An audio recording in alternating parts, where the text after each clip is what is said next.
Three, two, one. Good evening, good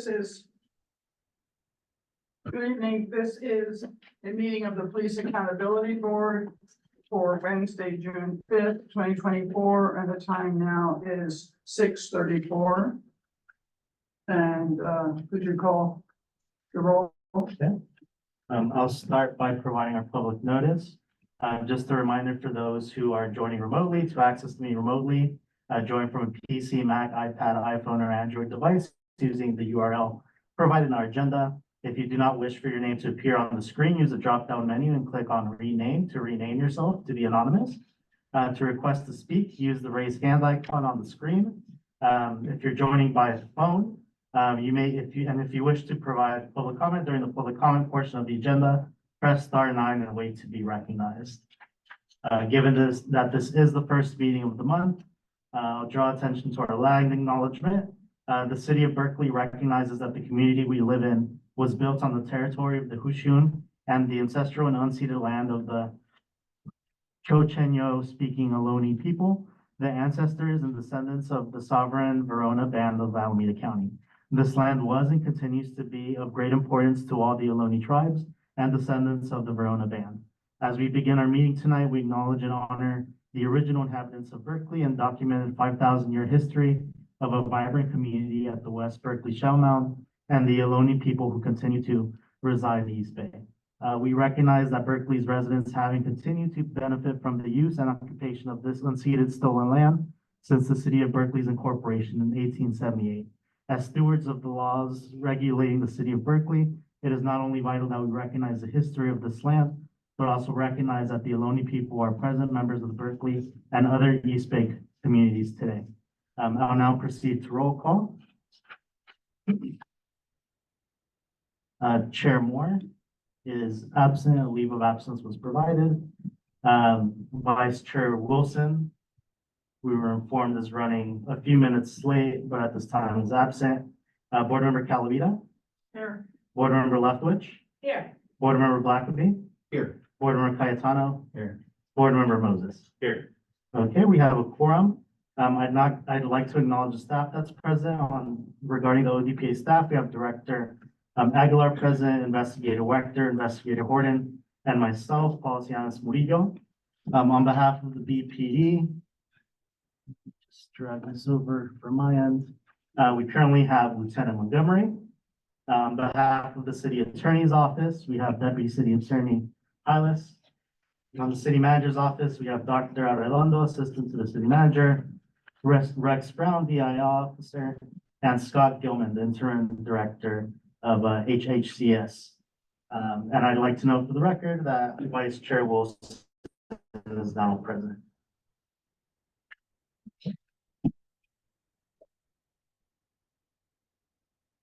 So Board Member Calavita, transfer the chair into Vice Chair Wilson? Okay. Yes, please.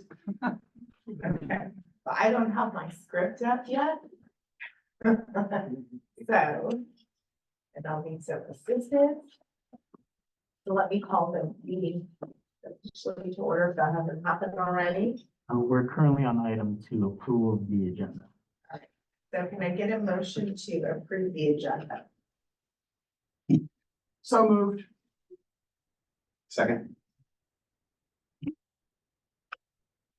Okay. Are there any objections to the agenda? Okay, seeing or hearing none. All right, so that takes us to public comment. Okay, speakers are generally allotted up to 3 minutes, but may be allotted less time. If there are many speakers, they may comment on any matter within the board's jurisdiction at this time, except confidential personnel matters. As always, I'll start with those physically present first before moving on to our virtual speakers. With that said, is there anybody here who would like to provide public comment? We do have a mic in the back for you. Okay, and just one moment while I get the timer on the screen.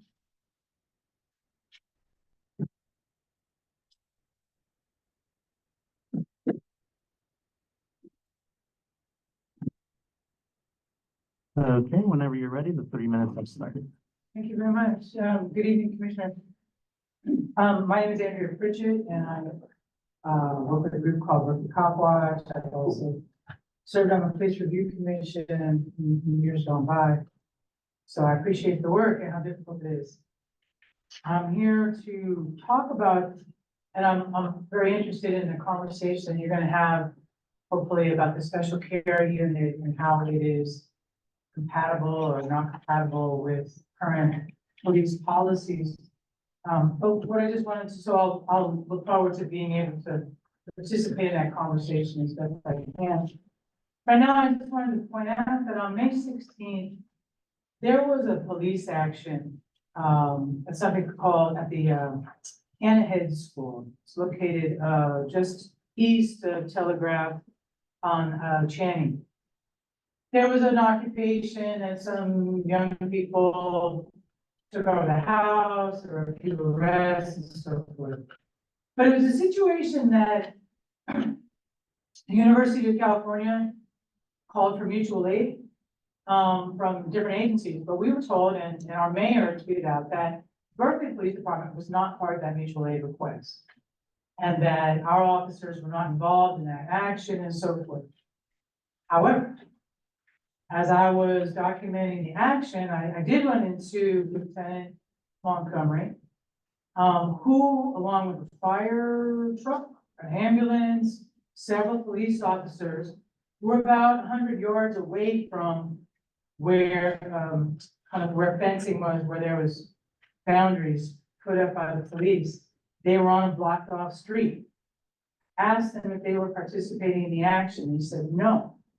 I said, well, doesn't it seem that when you are in that proximity to a major police action, that you are de facto participating?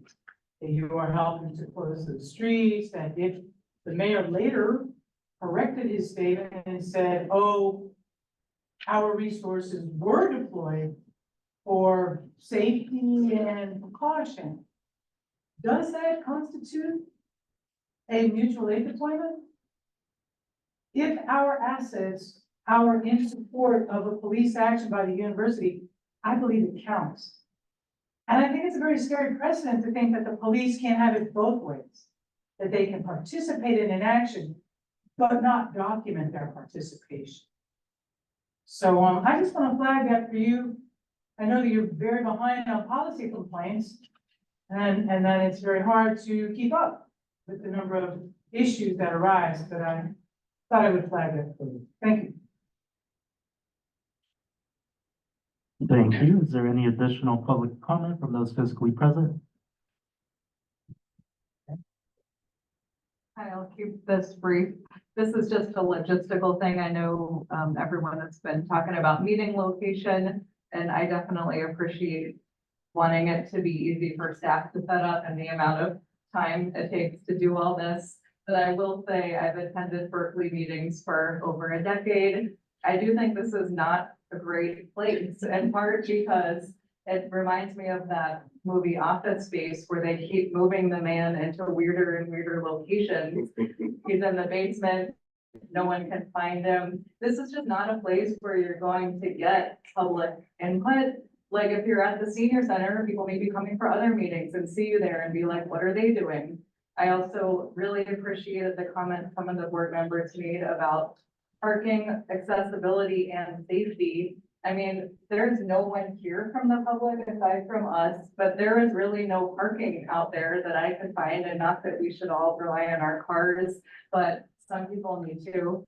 I just think it's really tough, and I would prefer the meeting was in a more traditional Berkeley meeting location, for just all of those reasons. So thank you guys. Thank you. And I don't believe there are any additional speakers physically present. I'll now move on to those attending virtually. At this time, if you would like to provide public comment and you're attending by Zoom, please use the raise hand icon and I'll grant you permission to speak. Vice Chair Wilson, at this time, there are no raised hands. All right, we'll move on to approval of the minutes for May 22nd meeting. I move that we approve the minutes. Second.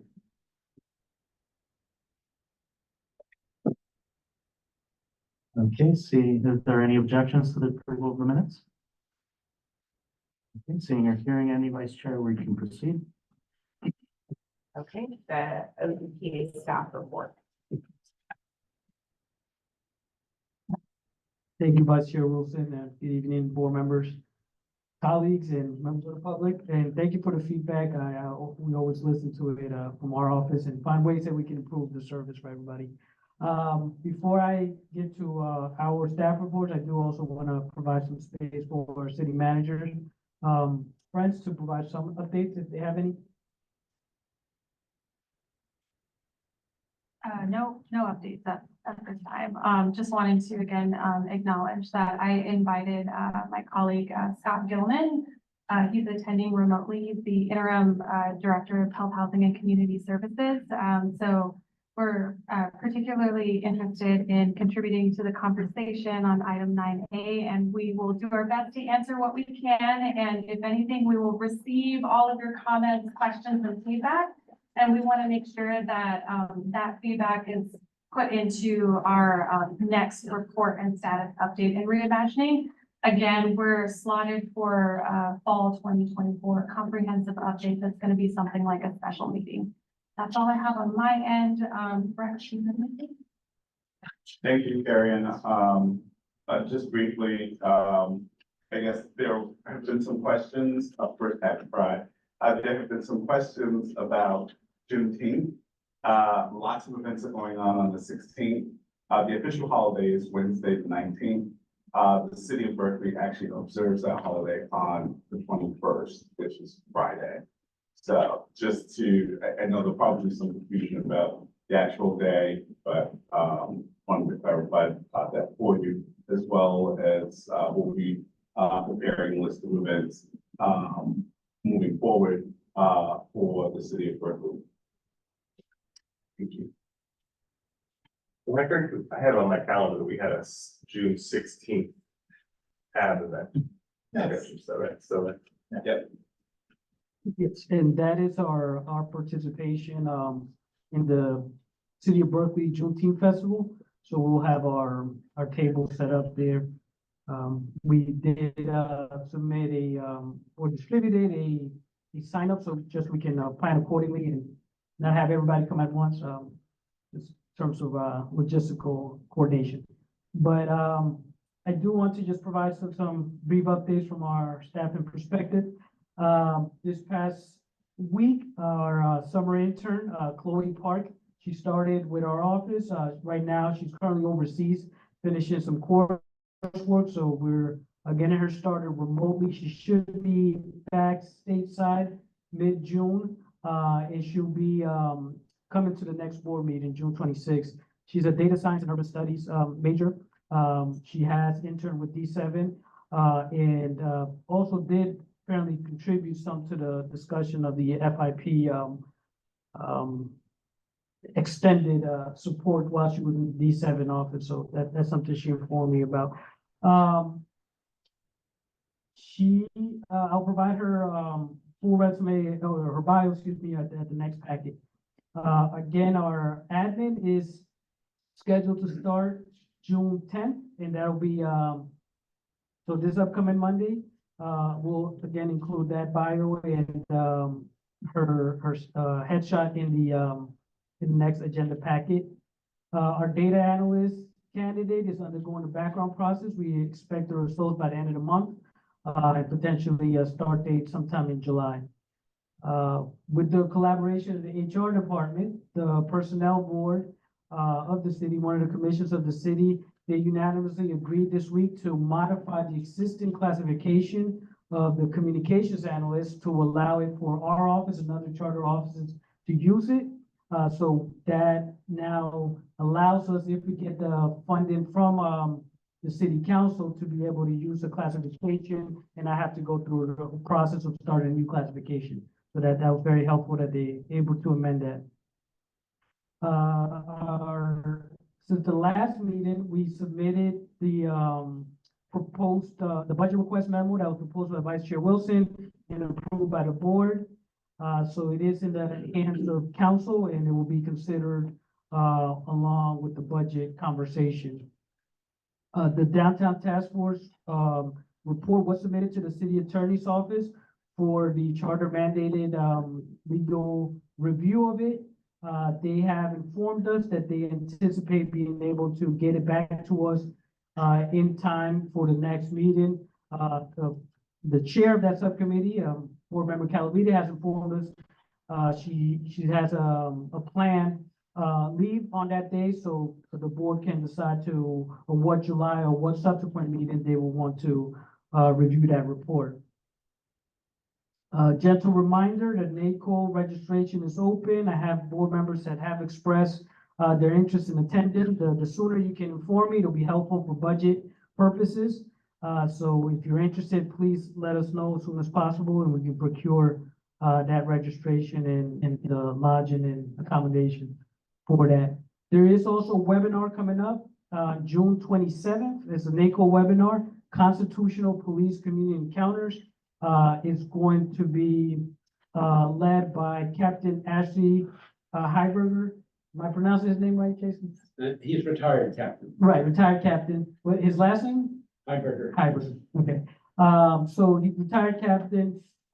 He's an attorney, has several years of experience in federal oversight of law enforcement to discuss, foundational concepts and principles governing police community encounters, including reasonable suspicion and probable cause. He will examine the requirements for police to briefly detain and pat down community members, often referred to as stop, question, and frisk, exceptions to the warrant requirement and rules which govern arrests. Again, we'll circulate that information.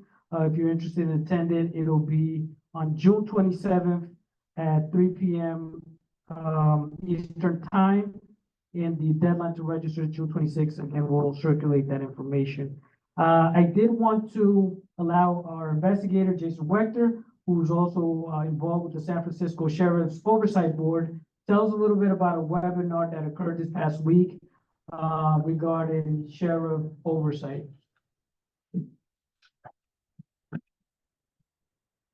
Yes, thank you.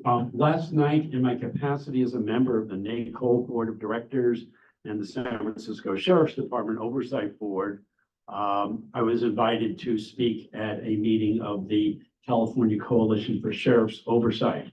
So I was not represented in either of those bodies, but I spoke based on my knowledge and experience working as an oversight practitioner and advocate. I spoke, as did John Alden, the Executive Director of the Sonoma County Independent Office of Law Enforcement Oversight and Outreach, and Marshall Arnwine of the Northern California chapter of the ACLU, along with Assembly Member McCartney, who carried the legislation, AB 1185, that allows oversight of sheriff's departments in California, allows the formation of civilian board or commission similar to this one, and the hiring of an inspector general. And we talked about trends, best practices, challenges in establishing oversight in different counties. I spoke briefly about challenges that we've had in San Francisco that have made that board much less successful than this one. Also about overcoming obstacles in getting the approval at a county level from either the Board of Supervisors or through a ballot initiative to establish oversight, ways of educating members of the public, elected and appointed officials, the sheriff, law enforcement, and law enforcement unions about what oversight really looks like and the fact that it is not a threat that in many ways will be of benefit to them. Thank you. And just one last piece of information on Saturday, June 1st. 3 of us from the delegation of Civilian Oversight Berkeley attended the event hosted by the East Bay Black Men's Network. It was the future of public safety in the East Bay. The police department had representation there. Lieutenant Cummings was in the panel. I think he represented the department well, talked about the initiatives we're doing in the city with reimagining public safety. So it was really good from our, or at least I'll talk about myself. I really appreciated the robust discussion. There was representation for the Alameda County District Attorney's Office, the new chief for the city of Oakland was also present. And the probation, the Alameda County Probation's Officer, the sheriff's, the county sheriff was there as well, the Alameda County Sheriff, and the Public Defender's Office. But I'd like to stop there, see if there are any questions we can, yes. Yeah, I was just looking back on my notes from our last meeting, and we were talking about board member training requirements. And I had asked if the department had any training videos we might be able to view, and Lieutenant Montgomery said that there are some. And I was wondering if you had a chance, or if not, if you could follow up. Because I think it would be a great thing for us to use for independent studies of board members, you know, on their own time, could view some of those videos. Thank you. I have not since then followed up on that, but that's something that we have noted. We have received since the last meeting, some of the board members been updated hours based on the information that we submitted, but we can follow up with the lieutenant on it. But the director, you did send out some videos and some training materials to us about 2 weeks ago or Right. something. We recirculated the February material, which had The Fletch talks and the the, Pletzi, right, and then the post, what we're trying to do, and the chief has also extended that opportunity whenever they have any post training. I am trying to work with the post to get the board and our staff direct access to their catalog. They have a lot of training videos there as well. but I could not access the ones that you sent out. The post ones would not allow us to get on. Right, and I think that we're in that process where they need to, it's mostly for law enforcement, so it's a whole process to be able to get recognized and get access to that catalog. But they have some public facing videos as well. I had a question, but then this just triggered something else for me. Are you going to be revising your recommendation for the approach to the training based on that last call? So we should be expecting an item to come back to us. Yes, it wasn't ready for it. Okay. this meeting. And then I just had a question for Jason, but maybe for others as well with the institutional knowledge. Because Berkeley does operate a jail and it's unique in that way, since it's not, you know, a sheriff's department. I'm wondering who provides the oversight over the jail? Is that us? So does our purview extend to the functioning of the jail? I'll let the lieutenant immediately answer. I do have anything to, if I have anything to contribute, I will. So there's, to the extent that one personnel are involved, we do have oversight. The state is the oversight body for the jail, and we go through annual inspections. But there are sworn personnel, a sergeant who's in charge of the non-sworn personnel, the day-to-day operations there, that if there were a complaint about the sergeant or there's a lieutenant in that chain of command as well. So, Okay, but it's different from like a sheriff's oversight board, so we wouldn't have purview or authority to investigate just complaints about the conditions of the jail, for example. Right. Nothing to do with the individual sworn officer behavior. If it's a sworn officer behavior, we do have jurisdiction. We do routinely receive complaints about the non-sworn personnel. What we just forward it to the police department and they'll investigate it.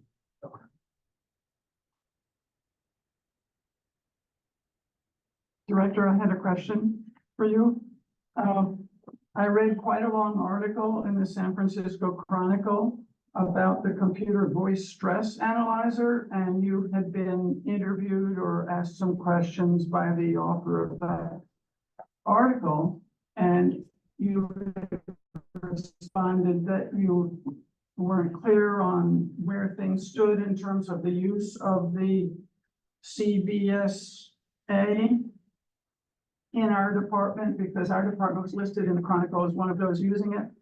And legal experts have called it pretty much worthless. I don't know, I know, but the legal expert, one legal expert said it was no better than a Ouija board in terms of discovering deception, and that the department had been using it in the past in new hires in particular. And I was wondering if you had any more information about that. Yes, we did receive a request, for a statement from that reporter, and we circulated it.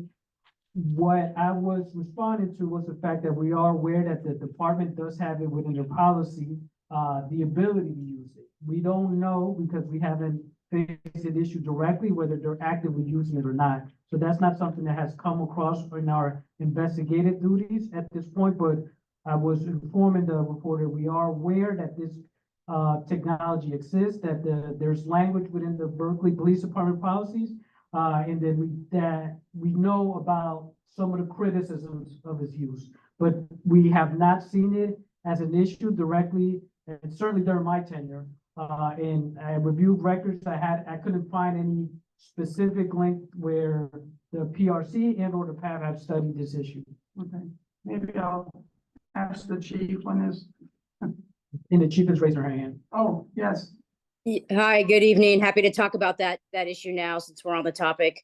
The department does use CVSAs.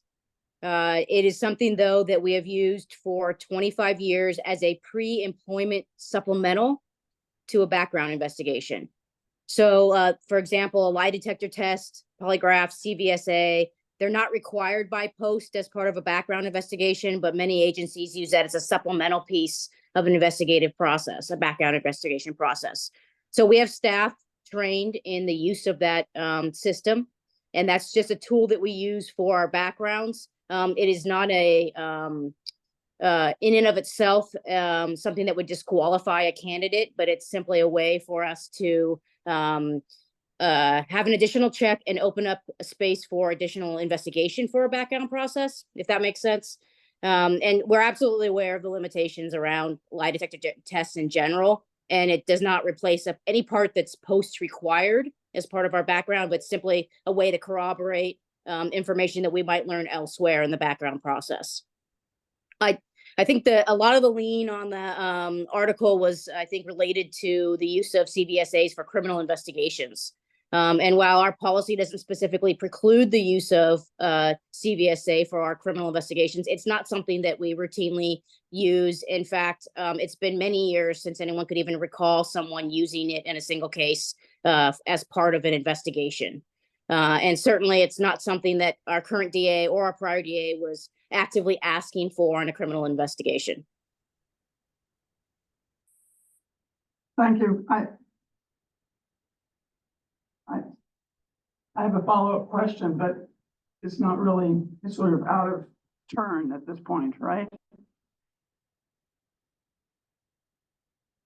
Yeah, on this issue, Yeah, yeah, I think we should agendize it for another meeting if you want to talk about this. I just wanted to ask a quick question of the chief, but it's not time to talk to the chief, so. All right, so let's move on. Are you done with the staff report? We are, yes. All right, so we'll go to chair and board member reports. I do not have a report at this time. Do any other board members? No? I think I have just one quick comment. My report is that it was also difficult for me to find parking, and I tend to agree with the consternation over the change of location, but I think we should talk about it in the future too. As I understand it, this is not a permanent space, is that correct? No, and we do anticipate being able to go before council with the new lease in July. We went to what would be the permanent locations down the street from here. There is a lot there that could potentially be utilized after hours for board members. So that'll be something.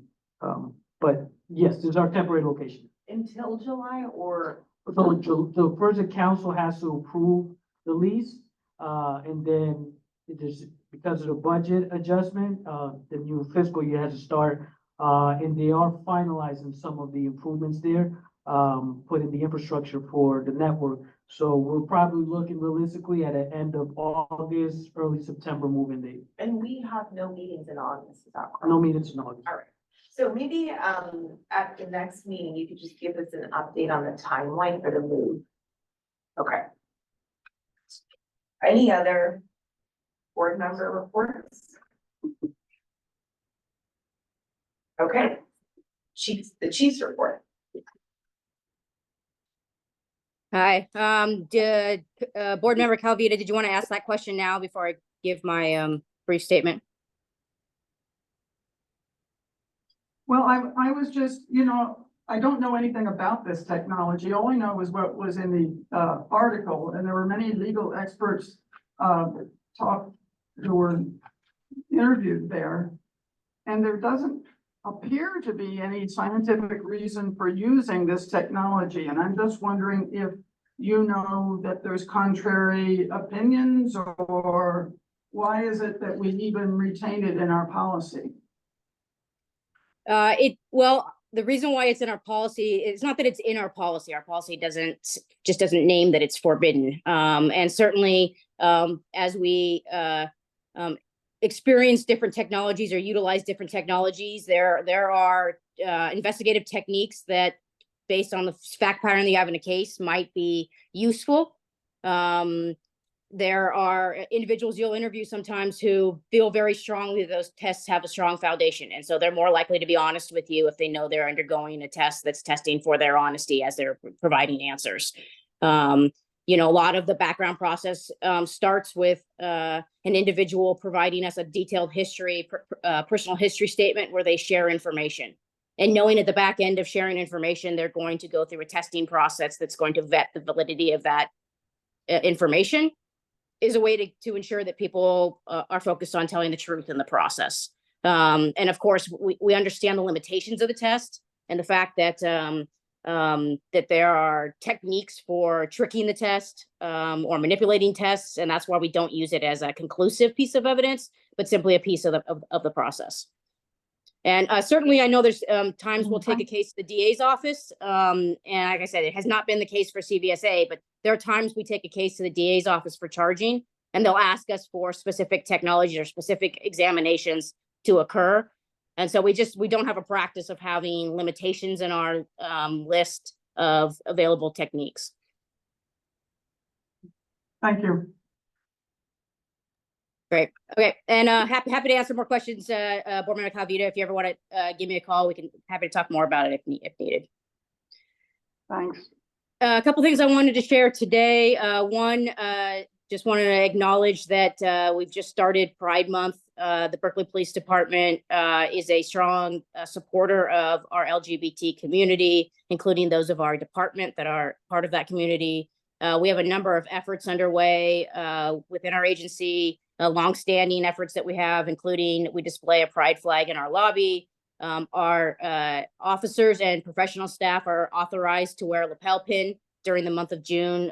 That's a rainbow lapel pin that's provided for the officers. We also debuted pride patches last year, and we use that as a tool with a lot of community members that are interested in pride or patch exchange programs and things like that. So it's a way for us to connect with the community by handing those out at events. Did have one case of interest I wanted to share tonight that happened since our last meeting, and that was from the 19th of May. In that particular case, our patrol personnel responded to the marina on a report of a man that had brandished a gun at another boat owner. Officers got down there, were able to detain the man without incident, and they sought a gun violence restraining order. When the individual refused to comply with the order and hand over his firearms, officers then went back and obtained a search warrant for his boat. And upon searching the boat, they discovered a shotgun, a handgun, 3 high-powered rifles, and several hundred rounds of ammunition. I've shared that case only to kind of talk through the different levels of warrants and caution they took to, one, try to gain compliance and a cooperation first, two, the professionalism they displayed getting down there and contacting somebody that had a known weapon, and just kind of sharing that it was an operation or an opportunity to interrupt an escalating situation between neighbors, and also get some potentially firearms off the street that could have been involved in something more serious. The final thing I wanted to share is I know that there were some questions that we guys just talked about some training. I know there was an interest in our ABLE training. and how that the board might be able to participate or get involved in that ABLE training. When Director Aguilar brought that question to me, we did reach out to the senior project manager at Georgetown's Center for Innovations in Community Safety. That's the organization that runs the ABLE training. And what they shared is that while it's not recommended that individuals outside of a work group or organization participate in the training, that they're meant to be small group size classes of a work group, because they're learning how to interact with each other and use those tools with each other. They did recommend that sworn and professional staff all participate, which we will be doing. And they also recommended that maybe the best way to share with the board would be for one of our facilitators to come in, talk about the program, and then answer specific questions about the training. So if the board is interested in that, I'm happy to ask Deputy Chief Tate to, since she's in charge of our training division, to set that up, figure out a time that works for the board, and bring that presentation to the board. That's all I have. Happy to answer any questions. Thank you. Is that something the board would be interested in? Sounds like. I would have thought, yeah, based on prior discussion. Yeah. Okay, we'll take you up on that. Okay, we'll start working on getting that scheduled. Okay, go ahead, board. Chief, quick question. Good to see you. I know we're still in the throes of the budget process. Any kind of updates, anything substantial change in your request to city council since we saw it, or any feedback? Just as a heads up, just curious, anything has changed substantially since we last checked?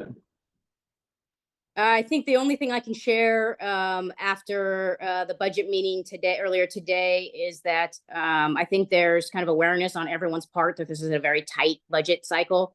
We have raised the EIS system up to our top tier of requests for funding. And if we don't secure funding for it in this particular cycle, we will be continuing to carry that over to the AAO one adjustment cycle, which happens in the fall winter of this year.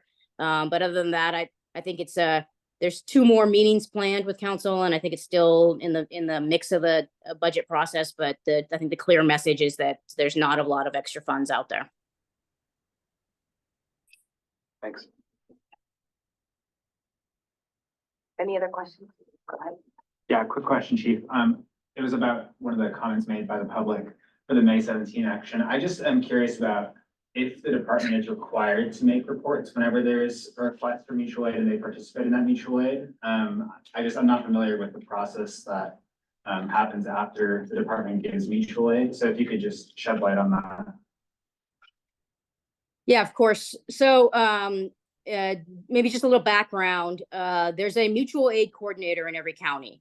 The mutual aid coordinator is most often the county sheriff's department. If a specific jurisdiction needs help in the form of mutual aid, they have to hit a certain threshold first. One of those thresholds is that they've exhausted their existing personnel and have that need. That's for true mutual aid. What that organization does then is ask the county mutual aid coordinator for what they need. They'll say something like, hey, we think we need 3 squads. We're going to need an arrest team. We may need a bomb dog, whatever it is. They'll list the things that they need. The mutual aid coordinator then take that information and relay it to all the other agencies within that jurisdiction. And what you'll typically see is the requests come in, and a lot of agencies that don't have the personnel resources, like us sometimes, will say, hey, I know you want 3 squads, but we could give you 3 people, or we could give you a crew of 8, but they can only do these limited things or something like that. That gets communicated back to the mutual aid coordinator, and then they start to arrange who's available and when. For the logistics on my end, when I would get a mutual aid, or the department would get a mutual aid request like that, independently from, or none of our personnel will act independently on a mutual aid request without a permission from me or approval from me, from the chiefs, or my designee if I'm not available. Now that's a little different than a emergency call for help, like an 1199, where someone gets them on the radio and says, we have an emergency, we just had this happen, active shooter or whatever, then people just go. That's not a mutual aid request. But mutual aid request comes in, it comes to me, I review it, I speak with the city manager, While the city manager is not obligated prior to approving it, her position has always been to communicate that with the mayor and council that she's considering the mutual aid request. After we have provided the mutual aid request, we are doing a brief where we provide that information back to the city manager and then back to council. So if you provide 3 squads in your example, is there an after action report about the mutual aid that was provided, or is that just documented in terms of your communication with the city manager? When we go to mutual aid requests, there's a whole ICS system that sets up, there's forms that get filled out. So every agency that shows up to provide mutual aid, they fill out a form so that a jurisdiction who's asking for mutual aid will have someone who's standing there receiving the personnel who come in. Tell me the names of every person who's here. What equipment have you brought? What quantities of your equipment? There's a lot of that record keeping. That's all done by the agency who is running the event. And then that's the tool also for, because some of these events where we go provide mutual aid, we can get compensated back for our time. And that's another way that they keep that record. Depending on the type of mutual aid that we provide, if it was a protracted event and we worked independently as a unit at that event, we might do a more detailed after action report. But if it was something where we went to provide mutual aid and they were there and guarded a building for an hour or two, and then that was it and came home, we would do it. It would be an email or a short memo. It wouldn't be a detailed after action report.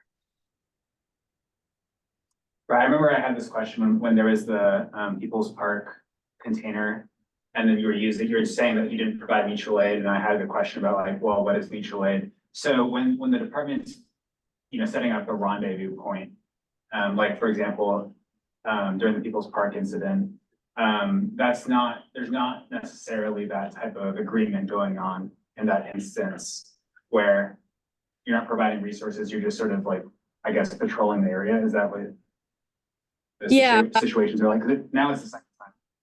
Yeah, just to be clear, a rendezvous point is not a common used police term. So I think if anything, it's called a staging location. There may be times when you have a staging point where it's somewhere that's close enough to something that's happening that you are not in the thing, but close enough to respond quickly if needed.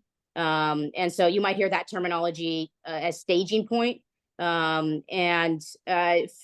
Particularly because of the fact that we share so many borders of jurisdiction with the university, and events that are in our city can spill to campus and events on campus can spill to the city.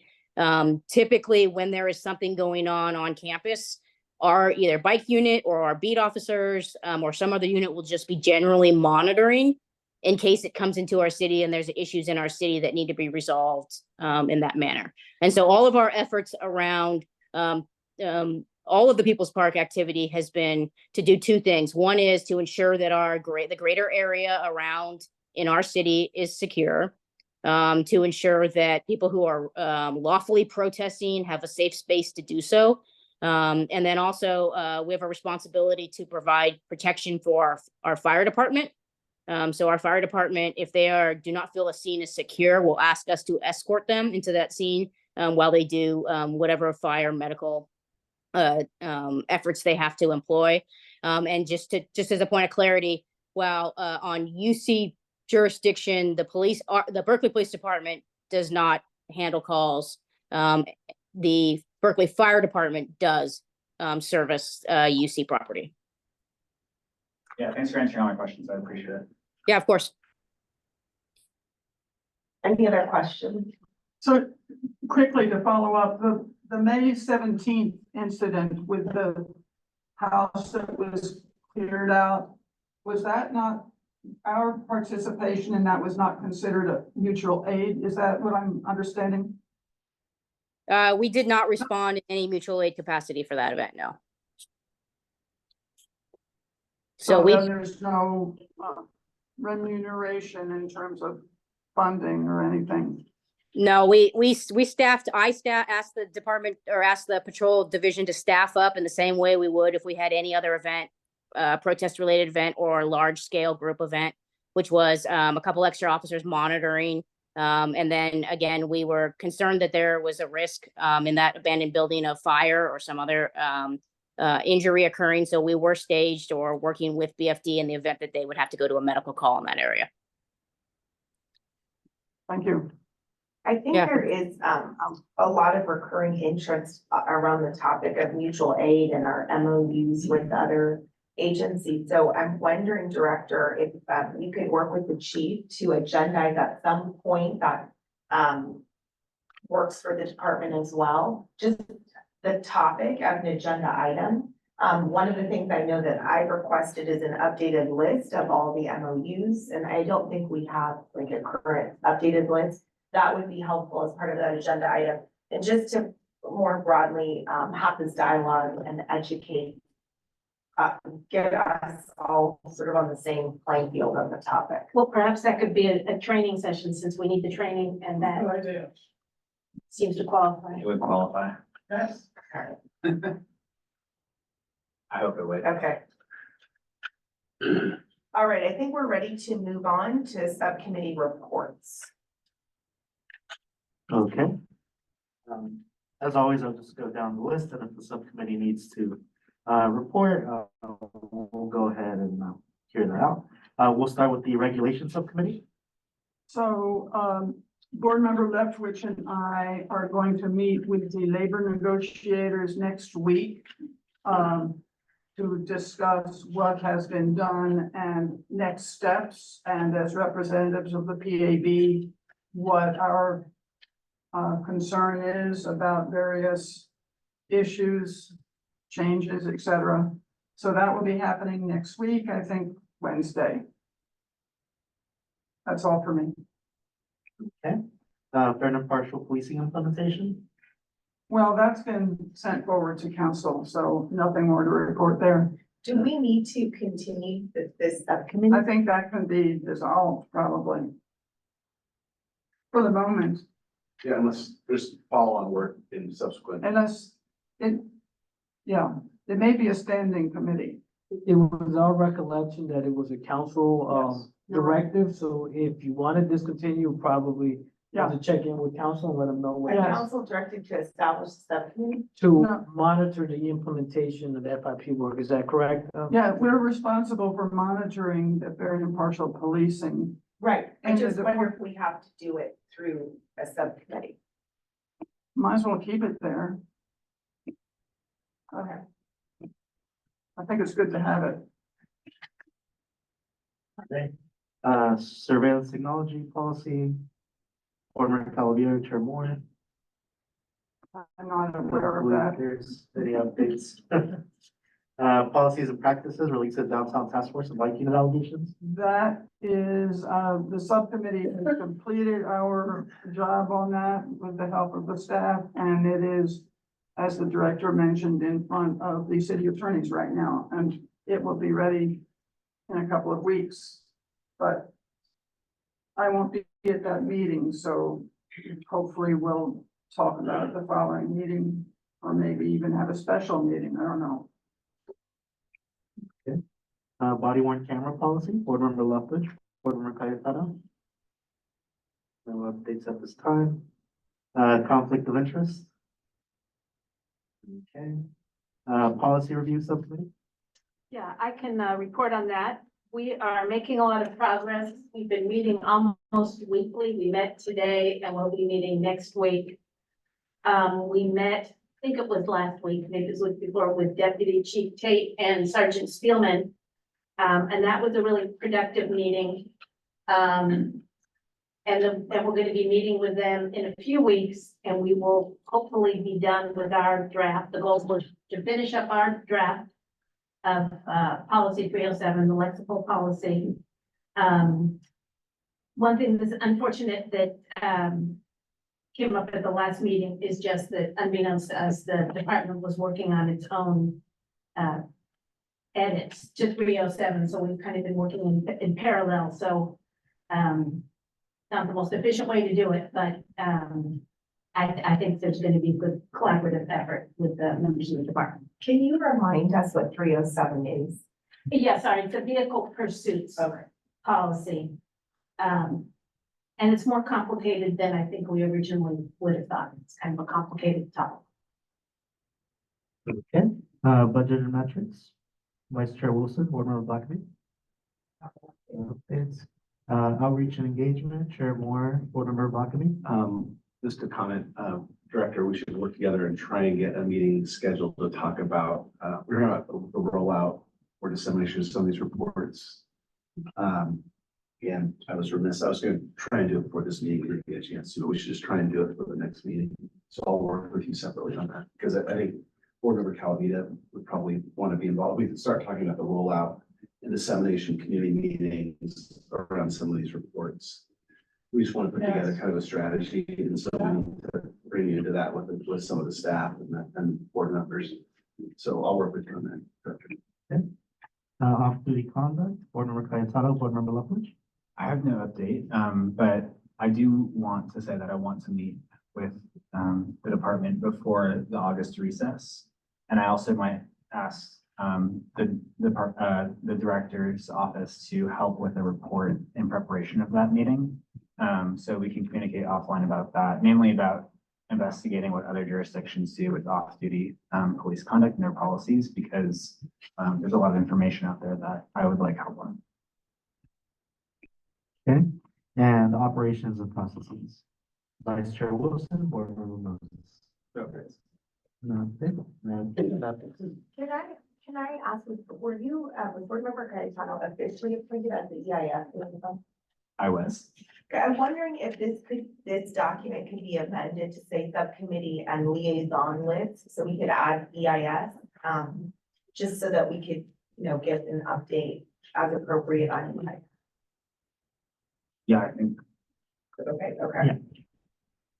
I will say that, and this is the first time that I'm hearing from the chief, that the EIS might be put on hold till the winter, which is concerning to me, because I think that it delays something that is necessary and something that we both agree on. So I will try to talk with people in the council about it,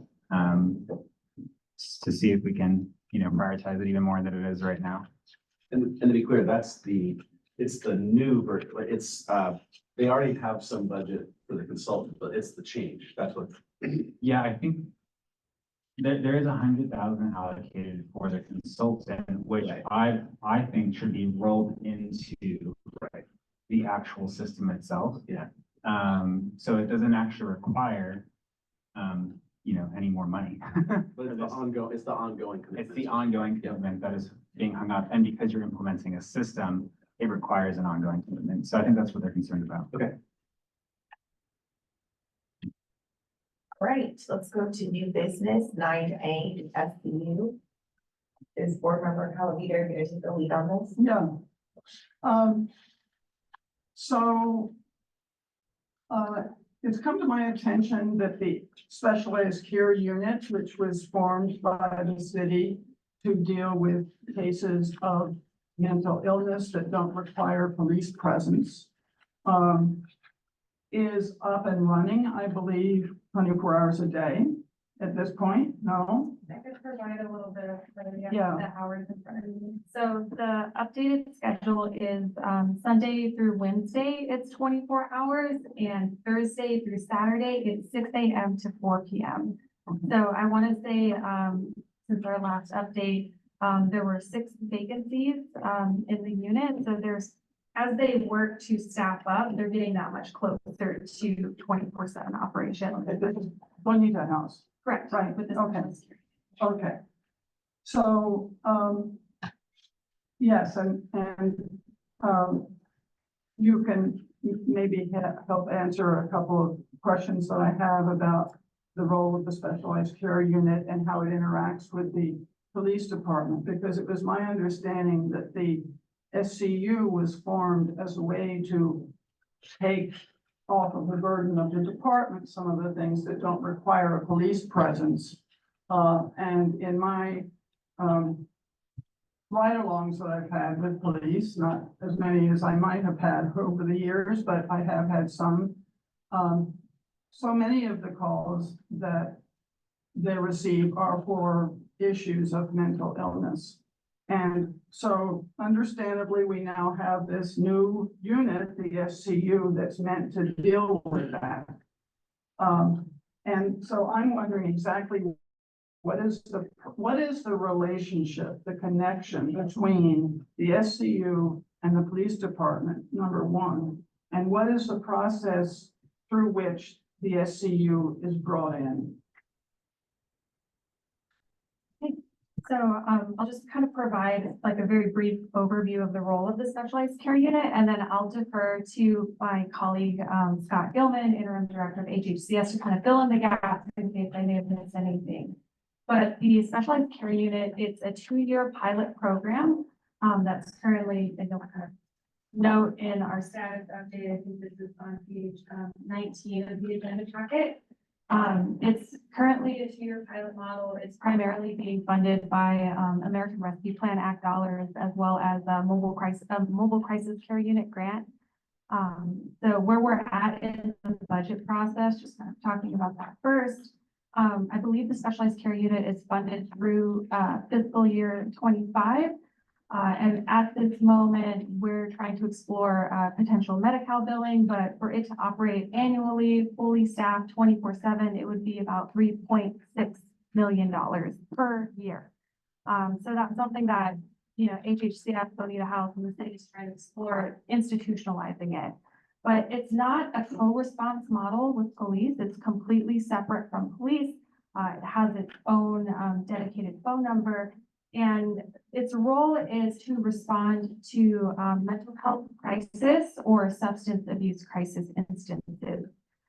There are very rare occasions where, let's say, the specialized care unit is dispatched and there might be an instance where someone might have a weapon, or a weapon might be involved, or maybe there's an instance where someone's entering moving traffic. Then the team would potentially call 911 for assistance from first responders. However, my understanding is that those instances are quite uncommon. Most of the calls to the SCU don't necessarily necessitate involvement of police or fire services.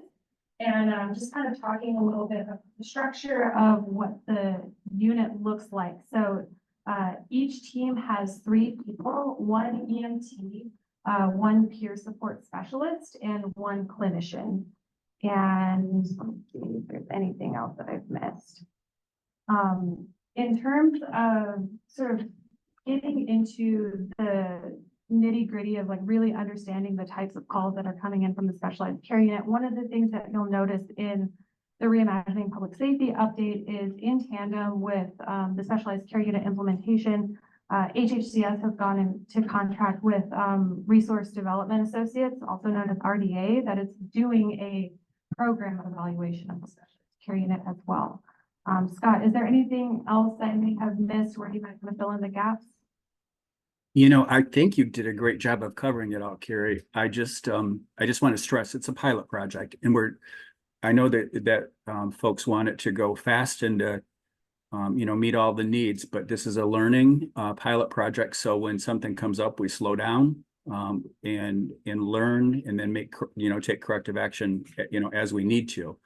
So Bonita House, as Carrie said, has really struggled, but I'm really pleased to say they just hired a director of crisis services, Dr. Flores. I'll be meeting with him tomorrow, and that's been part of the problem in why it's had a slower takeoff, in why it's not 24/7. You know, we definitely want that thing running 24/7. They've just had difficulty recruiting staff, but very close to the end of that problem, and we'll be moving to 24/7 pretty quick. So my concern was less about how long it takes to get off the ground, because I understand that it's complicated. But my concern is understanding the connection between the police department and the SCU, because it's my understanding that very often they're on the scene simultaneously. And I understood that SCU was supposed to be a completely independent unit for mental health crises or issues, so that the police department would not be called in. But somehow, I don't know whether it happens in the dispatcher's process or how, but it's my understanding often both sides are called in, which defeats the purpose. So I'm wondering And I don't see anything in police department, policies that have anything to do with its relationship with the SCU. And I'm wondering, what I find is policy 409, which is crisis intervention. And that's about crisis intervention training and so forth. And it's been on the books for a while, since before the SCU. And it seems to me that maybe it needs to be tweaked so as to take into consideration the fact that we have this whole other unit, which is costing $3 million a year, or whatever it is. And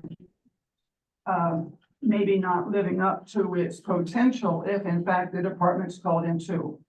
So this is not so much a question to you as to my colleagues. I think we need to tweak the department policy that has to do with crisis intervention. I think, if I may, one thing that I think why I wanted to kind of start with the fact that this is a 2-year pilot unit that's, currently funded for 2 years is I think we need to, get closer to kind of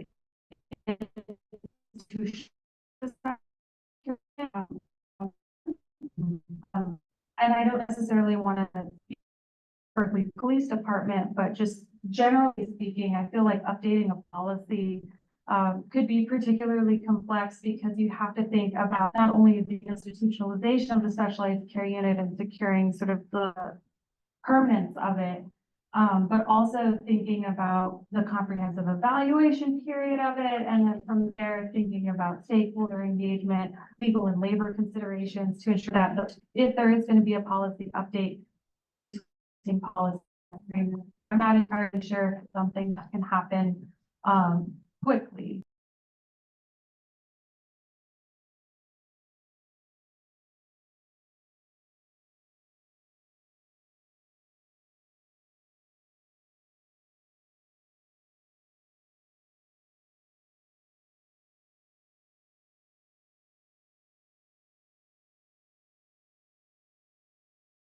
That officers go to. Right.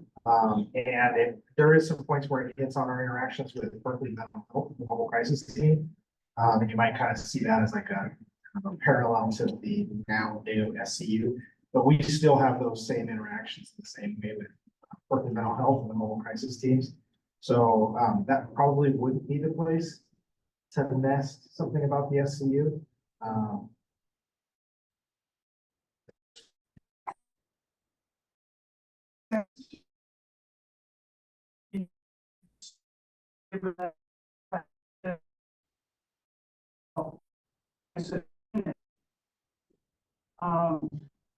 That's not mentioned in any policy that has to do with mental health environment. I'm wondering, is there a place for it? I think I would probably think about it like Dr. or not, sorry, Calgary mentioned it, is that it's still unsettled. We're just a couple of months ago, we were just meeting with people for the first time, and they're still figuring out their practices, and they're still figuring out their communications, and there's things that are completely unsettled. There are also a lot of questions. They're kind of constantly giving updates to the changing kind of landscape around SCU. Our officers have started making some referrals. In the beginning, we weren't. So there's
we didn't overlap entirely, but they did make the first call and kind of make the first evaluation of the deal. Anyway, so one of my questions with that whole MCTSE, this just seems really complicated.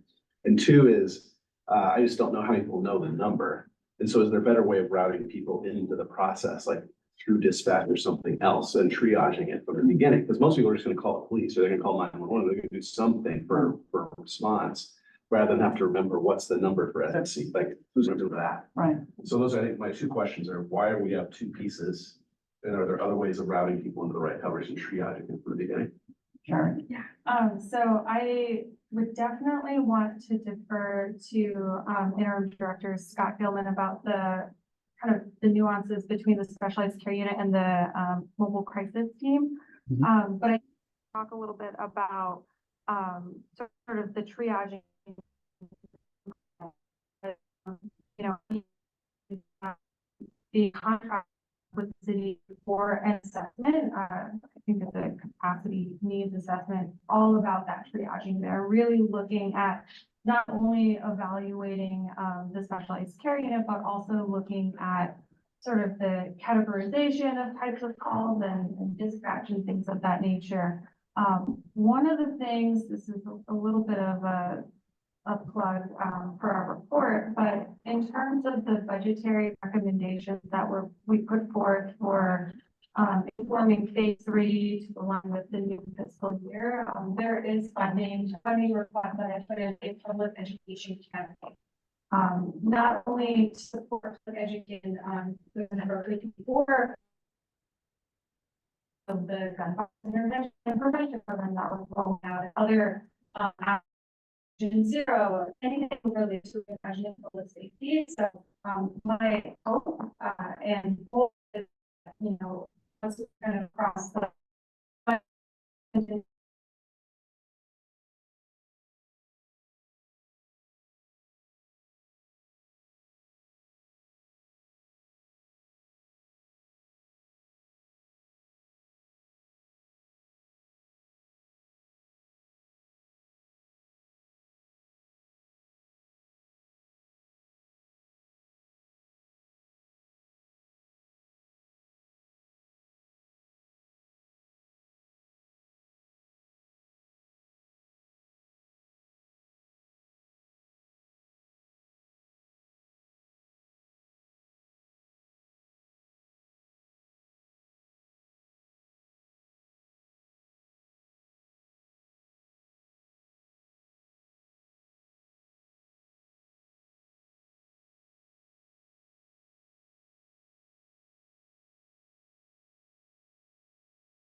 Lieutenant Montgomery, do you find it redundant or is it confusing for your folks?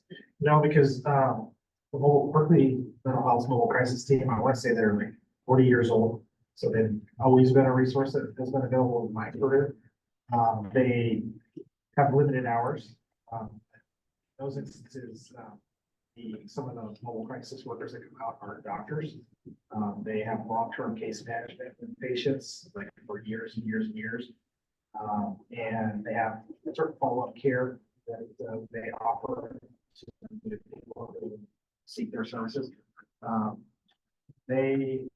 Both the field work may sort of look similar in terms of trying to have a non-sworn approach to a mental health crisis, but in the case of a safety incident, they do call us in a co-responder model. So that's the main difference is that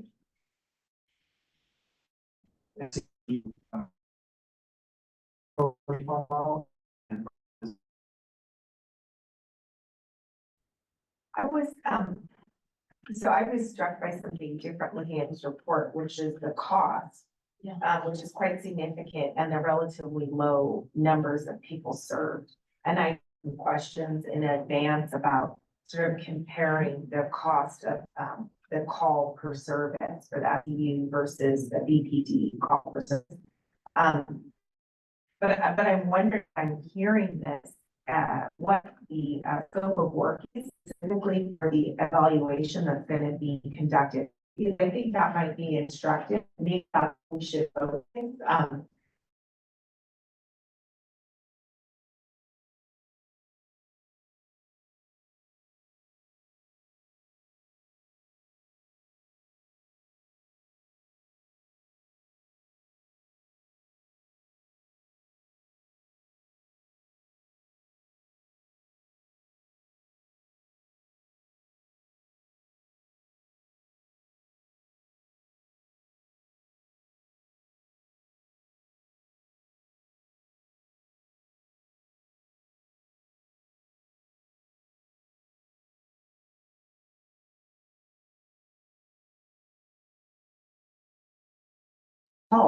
So I'm also hoping the evaluation is going to address those types of questions. So Yes, sorry, I was looking at my computer. So, if you go on to, we actually included the contract with RDA, in our sort of special meeting, presentation that we did back in January. So if you go to the, Reimagining Public Safety Task Force landing page, we have a comprehensive appendix under additional information. I want to say the RDA, contract is under Appendix E, but I can follow up with Director Aguilar and you kind of view the scope of work. I just don't have it. I had the same thought when I saw 3.6 million each year. I was gonna ask the same question. What is the scope of that and why is that number so high? That is for fully staffed 24/7 operations, in terms of where that cost is coming from. One of the things that we did mention in the report is if the city is able to, we're exploring the Medi-Cal billing rate. So if we're able to achieve like a 40% reimbursement rate, that would bring it down, I think, from 3.6 to 2 point something, 2 point, I want to say it's like 2.1 or something like that. If I'm not mistaken. So, Scott, it's good to have you back. We were just talking about, the, RDA evaluation and the scope of work around that. You know, where we have the contract in one of our comprehensive appendices, but would you mind giving a brief overview of what that, scope of work is looking like for the evaluation that RDA is doing on the SCU? Yeah, and I apologize for the connection here. RDA was brought on as a third-party evaluator. They're going to be looking at data, process, satisfaction, both stakeholder satisfaction and those that are in the program. I can pull the actual contract and get the scope, to the group if they were interested. And I don't have that in front of me, Carrie, but that's something we could definitely share. And I apologize. Were there any other questions that you wanted me to respond to while I was playing with my connection? I was just going to, maybe we've said enough here for now. We're not really, we don't have any oversight over the SCU, so it's not that we need more details about that. Our oversight has to do with the police department, and it seemed to me that there was redundancy between some of their activities and the SCU, and I had heard anecdotally that both units were sometimes on site. So I just I can respond. That's a great question because there is confusion about that. So what you're stating is exactly the goal. We want to see SCU calls go up and police calls go down. But what we're having right now is sometimes people in the community are calling, and we're having calls go into the police department, calls go in. And our goal is to have one phone number, that would go through central dispatch. That's part of the goal of the project. But you'll see overlap right now, as with all new programs, and there's a couple of incidents that were brought to my attention where we had multiple people in the community calling. Some were calling 911, some were calling the SCU. And so we have to just sort those things out. As we get to 24/7, we're planning on doing more of a press release and trying to get accurate information out to people on exactly what it can do. And then just as important, what it's not, as well. Thank you. So can I just ask a couple of quick clarifying points? So first of all, am I correct in understanding that no calls to dispatch were routed to the SCU today? That only calls directly to the SCU number are resulting in any of the SCU dispatch actions? Did I understand that correctly? Scott, do you want to chime in on that Yes. one? Yep, at this point, that's correct. I see. So there's really, no opportunity for calls that were originating with, I think, what most of the community would do with dial 911. No calls that originated 911 can be reduced from the police force's response with the SCU. There's no mechanism right now for that to happen. Is that correct? I think that's why the evaluation is happening right now. Is that correct? I want to just defer to the department on that one.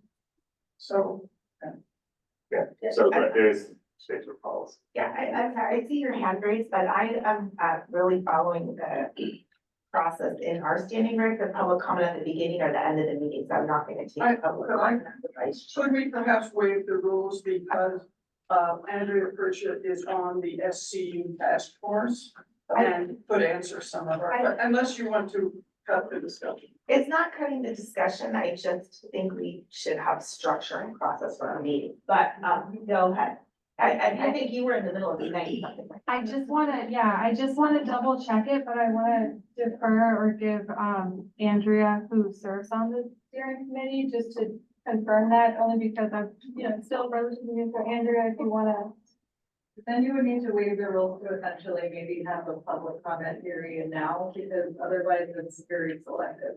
I don't think so, you've often spoken. No, in the middle you of tell meetings. must be I cannot. That's, I've been in meetings where you've done so, so go ahead, if you could come to the mic though, because people, I think need to hear you through the microphone. And I think one thing that I do want to mention is, whatever answers we can't necessarily provide today, like I want to make sure that I can double check with the department and Katie Hahn, who has been one of the key project managers for the SCU, to make sure that we're giving you the most kind of accurate and up-to-date information. So yeah, it's true that we have a problem with dispatch. That for whatever reasons, and the fire department is in the best position to explain it to you, that calls are not being dispatched from 911 to the SCU.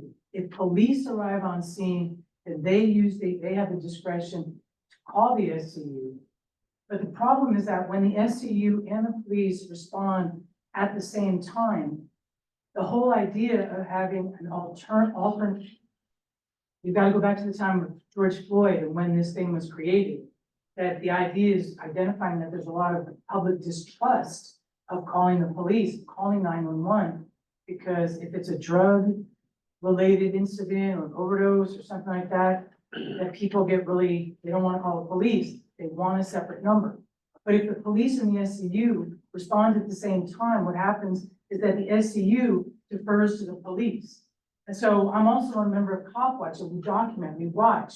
I could show you video of how these calls are actually going down.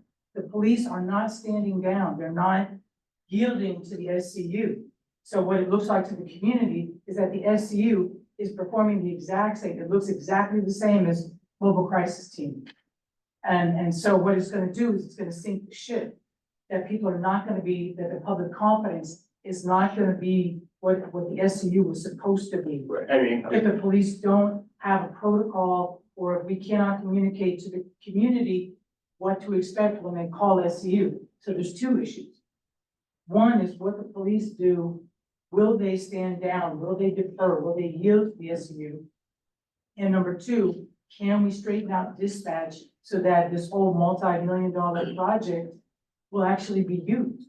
right. Okay, so it seems like just with respect to our role and next steps, that for starters, Director, it would benefit us to see the scope of work for the evaluation and to see if it covers or it's gonna address some of these issues that we're talking about here.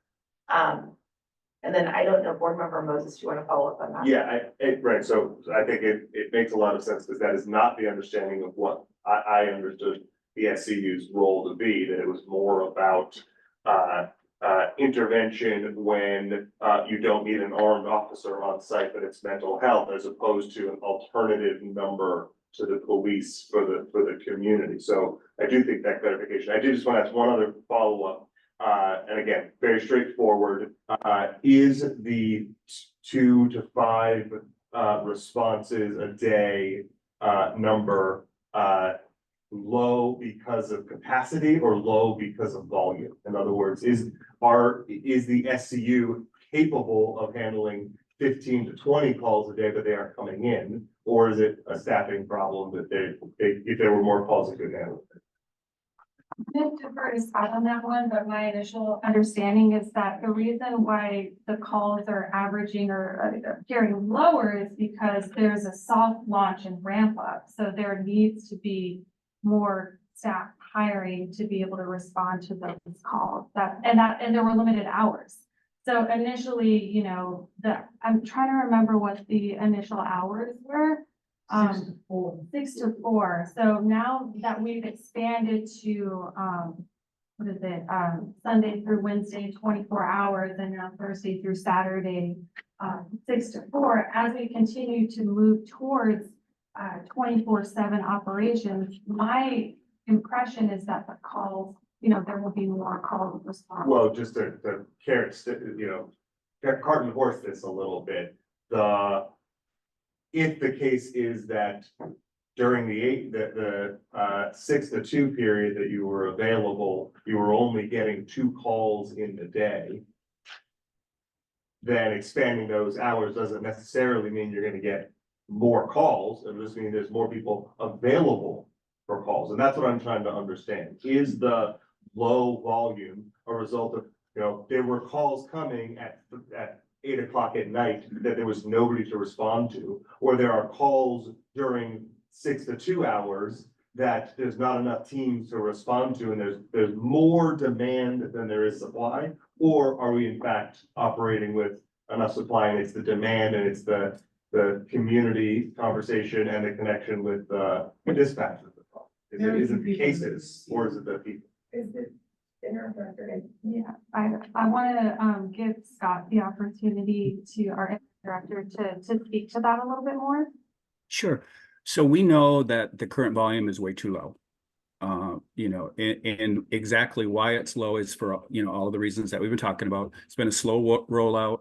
It's just one team. So if they're on another call, and that's part of what we're monitoring is when do the call volume, come in so that we know, if we have capacity to add additional staff, in other areas. But what I want to just be really clear and say, we don't know the answer to your question exactly yet because we're just starting to collect the data.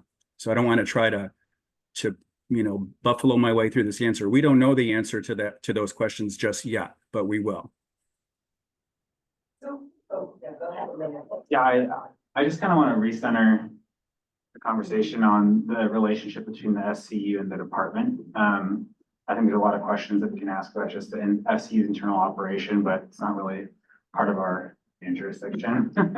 But I want to make sure that the department is tracking do they have the capacity, and are they currently tracking the number of calls for service that were previously going out to respond to what could be classified as going out to the SCU prior to the SCU's initiation? No, unless we're called also, we may not know that the SCU was called. So we don't. All right, I think my question is unclear. Prior to the SCU's creation, it was the department tracking the number of calls for service that were specifically responding to mental health crises. Yes. And are they still tracking that now? Yes, we just position our calls with certain codes, and we have a code for calls involving like a mental health consumer client. Okay, perfect. So we would be able to track, at least like as a baseline, the difference between prior to the SCU's creation, the number of calls for service going to your number and the ones after the SCU's creation, right? Yes. And there's also like tracking for how many officers are dispatched to any call for service for that particular number, right? For that particular incident. Yes. So we would be able to like identify, at least through those numbers, the types of, the reduction in your workload that the SCU is picking up. I don't, not without seeing both data sets, you wouldn't be able to determine costs. So this is why I think it's important for us to look at the scope of work for the evaluation and to provide input, because this is exactly the kind of thing that, you know, questions I had when I read this report.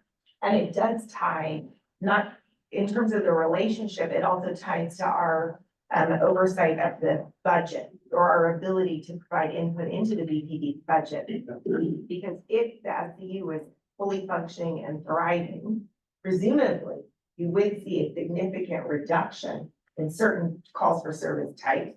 And that should impact the staffing levels required at BPD if this was all working the way it should. I just want to make sure the department is tracking the necessary data. They do. I mean, In order for us to make that evaluation after the fact. I'm only saying that so firmly because as part of our budget review process, we took a look at some of the city auditors' reports, which looked at calls for service in detail, and there are mental health. Okay. There's a lot of good data there to be pulled. So in terms of follow-up, we'll get the scope of work for the evaluation, bring that back for discussion. It seems like we should do that fairly quickly. Hopefully the timeline for the evaluation could be included. And then we could see if we as a board want to offer up any modifications, enhancements, and send that over to the powers that be who are in control of that scope. Does that sound like it? We would welcome that, absolutely welcome that.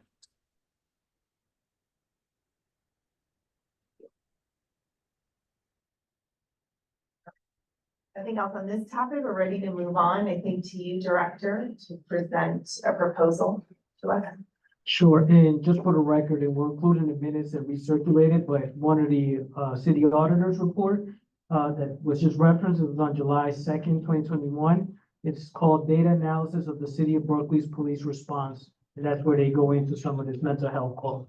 For the purpose of time, I'll be brief about my remarks on this.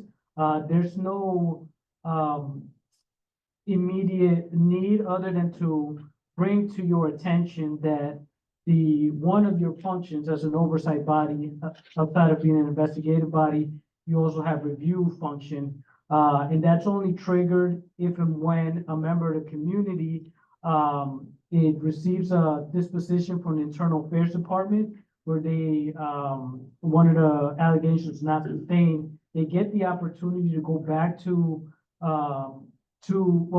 they send a submission to the director requesting that they would like a review.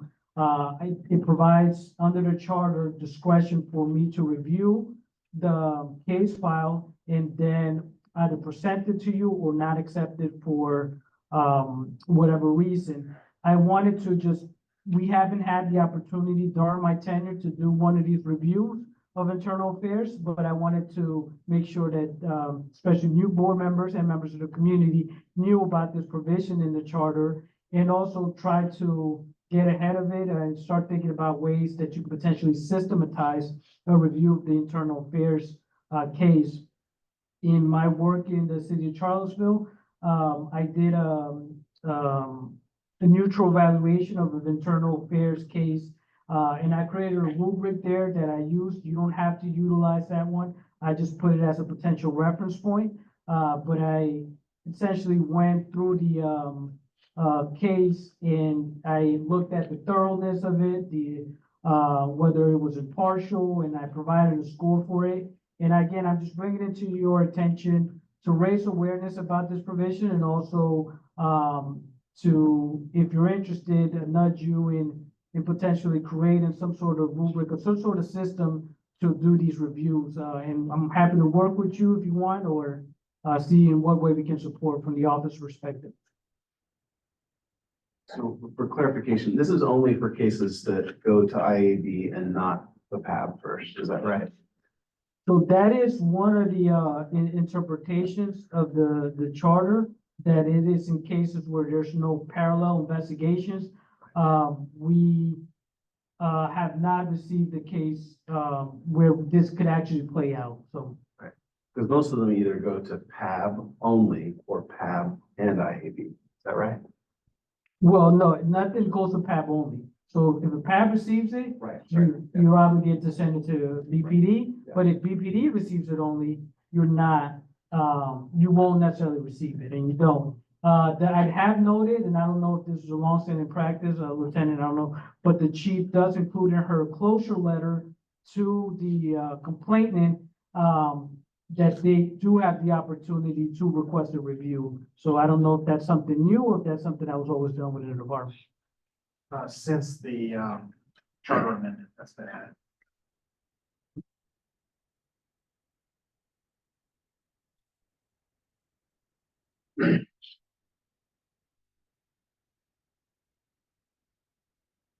Any other questions or thoughts on the?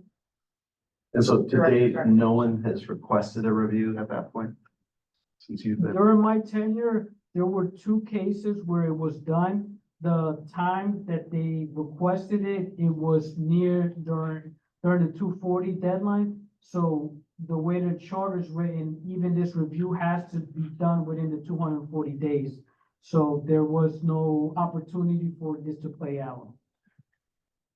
separate but related issue, should there also be some advisement of the complainant at the time they file a complaint with the IAB that they may also want to consider doing something with the IAB? You know, if they're given that opportunity. I don't know off the top of the head, Lieutenant Montgomery, do you know if that's being done from the?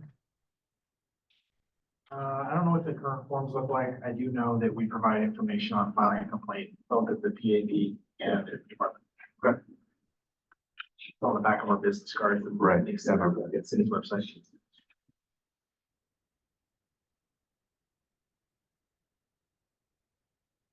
Does anyone want to move staff's recommendation or? What's the recommendation? It wasn't necessarily an action item per se, it was to recommend that you start, considering a systematic way to do your reviews. But it's not necessarily for something, you can potentially use something like the rubric that I did, but just start your, I guess, discussion or thinking about this if and when you receive a review request. How are you gonna do it? Can we, I mean, this is my preference, we can table this for a future meeting, just, I don't have an opinion right now, and I think I mean, unless someone else has a strong opinion. So right now, if someone does this, it comes to you, would you automatically bring it to us, or would you make the determination? I would look at the case file and I would try to ascertain, I would consider a few factors whether you can actually complete the review proper within the 240 timeframe. I would look to, myself make some sort of assessment about, the completeness of the investigation. There might be, because we have body worn camera, it might be usually resolved through there. So I'll consider these factors before bringing it before your body. I would think it would be helpful to have something in writing about the process. It doesn't sound like it should necessarily be on the top of your list since it doesn't come up very often, but for one thing, it would be helpful for you to propose something for us to look at. And to be clear, are you proposing for my discretion and process or for when it hits your desk? For both? Well, Okay. Okay, so it sounds like we're both tabling it and asking the director to work up a proposal for us to consider at some future date.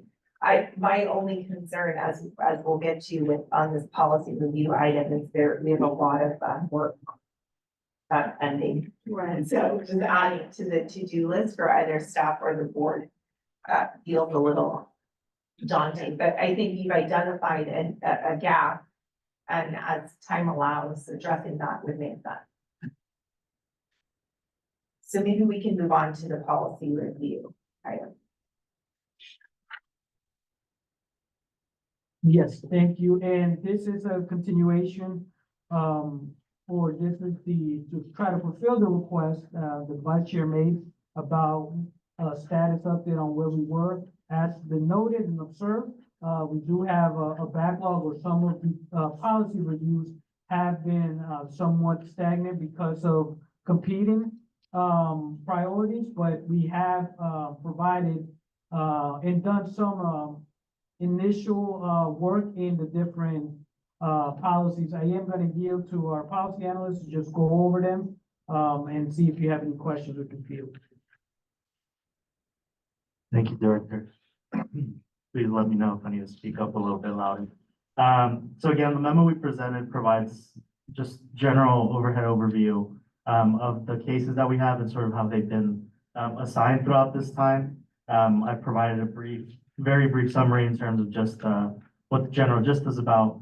I'm open to field any questions, but as I noted, in the resume, a majority, 71%, are still open, which is about 15 cases we've received of the 21 that are currently either from a policy complaint or from a self-initiated policy review. 10% of those have been closed. 14 have been rejected at when they were first initially brought to the board. And 2 of them, which made up, let me just confirm that's correct. Sorry, 1 of them has been deferred. The majority of these have been assigned to ODPA staff, with a few subcommittees also addressing some of those complaints as well. And I believe 1 of them has been assigned to an individual board member. Yeah, and we did provide a supplemental memo yesterday, sort of answering some of the general questions we have received. We're more than welcome to field any of the questions that you may have about any specific complaint. I have a question, not about a specific complaint, but what jumped out at me. So these are policy reviews, but we now have the policy reviews subcommittee. So I'm a little concerned about terminology because, and some of these have been referred to other subcommittees on certain topics like body worn camera. So I'm just a little confused about our terminology. And I also can't remember if this was something during the retreat. If maybe that's like the operations, but I'm not remembering, but my concern is just that kind of a jumbling of terminology and process. Yeah, just for, I guess, for context, the conversation that was had at the retreat was a form of, and please correct me if I'm wrong, my understanding was that the board sort of wanted the policy review subcommittee and a version of it to sort of screen some of these policy complaints and reviews that were coming before they made it to the full board. In terms of the complaints we've received, based on the records that we're reviewing in our case files, we haven't received one since the creation of that policy committee, hence sort of why they're structured in this way. But again, it was a part of the discussion about how we want to process these moving forward. If they get screened by the subcommittee before they make it to us, and the subcommittee has a recommendation as to how the board or staff addresses it. We also know that one of the big topics that was brought up, and it was one of the questions that we answered, was about the formal implementation of a review methodology for these complaints. We've discussed it a few times as a board and sort of brought as something that excuse me, I'm blanking on the subcommittees right now. But it was something that the board was going to discuss at the subcommittee level in terms of the operations or processes, perhaps the policy review committee, about what the best way would do that in what instances.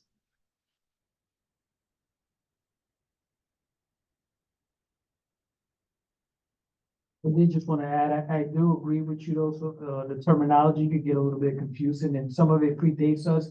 So like we have a policy complaint, but under the charter, you have the ability to do policy, practice, procedure. So it might be a misnomer to members of the community. So that is, I think, an area where it might be worth to consider what kind of terminology we're using. I think also, I know here there's one that indicates that a subcommittee, including myself and former board member Harris, was established to address a policy complaint. I honestly had no recollection of that until I looked at this item, and this is nearly a year ago. So that's pretty embarrassing. But I also don't think that that particular subcommittee is showing up on our subcommittee list, unless I'm mistaken. So I think some places in here where it says assigned to subcommittee, it would be helpful to name which subcommittee we think is actually taking up the particular review. and which PAB member, so we can make sure that we're all tracking these. Yeah, go ahead. Yeah, I think, you'll like this point. I think this is an opportunity for metrics for us, for the board. I think that we have options on the table for how to respond to a policy complaint, but I think we need to have options on the table for how to dispose or to end a policy complaint. So for example, we could have one, we refer a recommendation of a policy change to council. We could have, and we need other options beyond just referring things to council, I think. And so that we can actually bring an end to a policy complaint once it's finished. We can say we produced a report on something. We made a formal recommendation during a meeting. There's all these options, and that way we can actually hit metrics for responding to policy complaints. Because right now, I think I saw that we had like 75% that were currently open, and we've only completed what, like 10%. I think we should try to get the numbers up. And if we have those specific dispositions at our disposal, then we'll be able to actually meet those. I don't have an exhaustive list of what the dispositions could be, but I think we should have a list of them. Well, to the points that were made a little earlier, I think this is something that Board Member Moses and I are supposed to be addressing as part of ops and precedents. And you had drafted a proposal for how policy complaints should be. Why are you laughing? We did. It was very thorough. Yeah, so you drafted a proposal. Then we were gonna look at that, incorporate some discussion from the retreat. We just need to do that. And really, I know I am owing you a draft of something, which I am gonna get to you soon. And then we can take that up and have something for folks to react to that would include a proposal for how we handle these policy complaints and the reviews. Right, and then on the metric side, another subcommittee I'm on, I totally agree with you, and I think we should establish time standards for ourselves, because this is really unacceptable, right? Like, yeah. Yeah, I just think it's helpful to have options, or to know what our options are. I think I would be benefited by that. But if I may, and not to provide excuses for anybody, but I think there is an ongoing theme. And there's a lot of things that can mitigate, and there's a lot of context here. Yes, it certainly at its face value seems very unacceptable for some of these to be open that long, but it wasn't like work wasn't being done from your body. It wasn't like didn't have vacancies, like we didn't have vacancies. So I think that should be also part of the story, and how these things, where we are as a city. Because I think we're very ambitious. A lot of people like to say we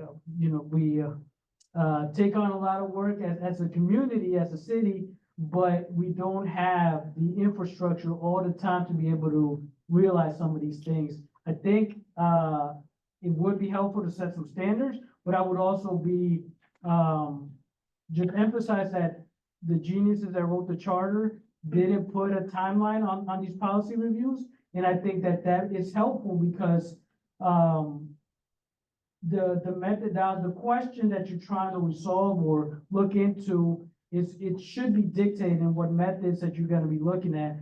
For the personnel investigations, very clear. That's regulated very clearly by the POBAR and all the different regulations. So you don't have any wiggle room there. And I'm not saying not to set standards, but also be mindful that one review doesn't look like the other necessarily. Go ahead. Yeah, this just goes back to my proposal, which I made when I was a newbie, 2 weeks old at this board. But I think we have focused on the big rocks, putting those into the jar first. And I think part of the process is, in my proposal, identifying which rocks are big and which ones are pebbles. And a lot of these policy reviews are small relative to, for example, the downtown task force report. So I think that having a way to identify which are big and what's small, and putting those into different timelines, would work. And also the different levels of intensity of the review process. Right. And I think to that point, I did just want to say, I think we aspire to say this sort of amalgamous policy committee and a place that we can set a process to handle a lot of these. But given how long it's taken us for our first big rock to make any real progress, it is a full board regular meeting effort. I wonder if we might need to think about some other structure for the, these alternatives. To put it another way, we could make all the different ways that these could end, but if any of them result in going to the overarching policy committee, I don't know if we currently have capacity to handle anything other than the big rocks. Yeah, I agree. I think that's why the policy is made for, we're calling it big rocks right now. We're dealing with vehicle pursuits. It's a big rock, I think. But that we should have like these metric procedures to identify which ones should go to us. That would alleviate your concern too, like differentiate between which ones go to the policy committee and which ones don't. And which ones could be handled by an individual board member, for example, or staff. And one thing that you're gonna see in my notes to you with this new kind of manual I'm trying to work up is whether or not there should be more board members on the policy committee. There's actually a lot of work that we are supposed to be doing. Much of it falls under the auspices of the policy committee. So there that may need to be the largest subcommittee of this group. And that might be a way that we address some of the workload issues. It's just the Brown Act issues. You can't have a subcommittee, can't be a quorum, so we already have three. It could be a quorum, we just have to treat it like a Brown Act meeting. Oh, Yeah. yeah, you're right. But they work concurrently. Two different bodies. Subcommittee. Subcommittee A and B. Okay, so did you want any, it doesn't sound like folks have specific questions about the policies. I know I had a question about which policy this was that was assigned to me. I really want to make sure to do that work. I looked in the minutes, but I didn't see the policy. But are there any other specific questions? I just wanted to make the point that looking over these, it becomes apparent that many of these are projected to complete by the end of the third quarter pretty soon. So, we shouldn't be too down on ourselves because a lot of these are going to be completed soon, including some big rocks like those that are related to the downtown task force, and others, but related to that, let's make sure that these things that are scheduled to be completed by the end of the third quarter, in fact, do so, because a good half of these that aren't completed are about to be. That may be overly ambitious, though. But these are, a lot of these staff has assigned to themselves, so this is, Yeah, so, yeah. And these, Yeah, so that's- track these dates, so you feel they're achievable. And it's not that the work hasn't been done. There are areas where it has stalled in some regard. And sometimes personnel complaints are informing the work that we're doing here. So we're trying to utilize what information we're getting as well from that lens. One other just suggestion is that maybe to start, if there's a big backlog, just start thinking about what meetings we're gonna present what. Anyway, just start laying it out, so we make sure that we've got enough board time to correspond with your staff time to get this all delivered. All right. Thanks for pulling this together. Looks like we're ready for the website update. Yes. Thank you, Vice Chair. So we brought this item because there were questions and there's questions that we received on occasion from members of the public in terms of how to navigate our website. And we just put together a brief overview about where you can find some of the more crucial, or not necessarily the more crucial items, but to help how to navigate our website in general. And just share. There.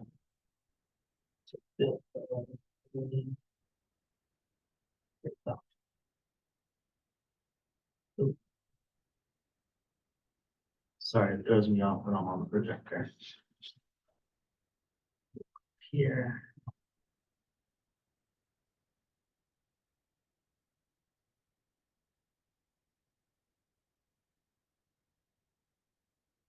Okay. So again, this is probably the page that most of our community members are most familiar with. It's our page where we post the board's meetings, and of course, we include, for example, on June 5th, this is where you could find the agenda, the meeting location, agenda packet and any supplementals. This is also where the minutes get uploaded as well as the video recordings. You just click on these drop-down menus and that information is provided. Where we get a lot of our questions is in terms of where to navigate to find the complaint form online. At the top of the page, we do have this paragraph here. And again, structure, as we mentioned previously, is sort of limited by the overall city website organizational method that they use. So there's 3 important hyperlinks here. This is our general landing page that could be found under the safety and health, which we'll navigate to in a second. We have our rules and regulations within this paragraph, our personnel and policy complaint forms, which could also be found on the overview of the police accountability in Berkeley. And of course, we have a YouTube channel where we upload all of our meeting recordings. Oftentimes, it takes a while for the actual recording to load onto our website. So we make sure that we upload them on YouTube first, and then we upload them to our website. So if it's not on the page itself, you can find it on our YouTube page and I'll make it to the website shortly after. So if we navigate to the ODPA or police accountability page, which I have over here, sorry, that's the agenda. You'll see sort of 3 main tabs. The first is the board meetings and agendas, which is the page we were just on. There's the how to file a complaint form. If we click here, just a second, it'll take you to essentially it provides you with all the information you need to file a complaint.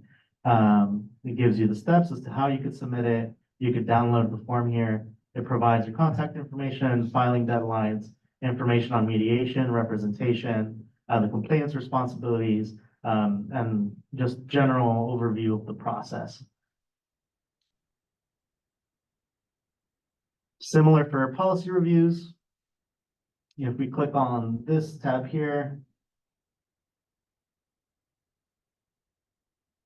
as soon as it's ready, it'll also take you to a page where you could download the policy complaint form, and you get overall information of the policy review process.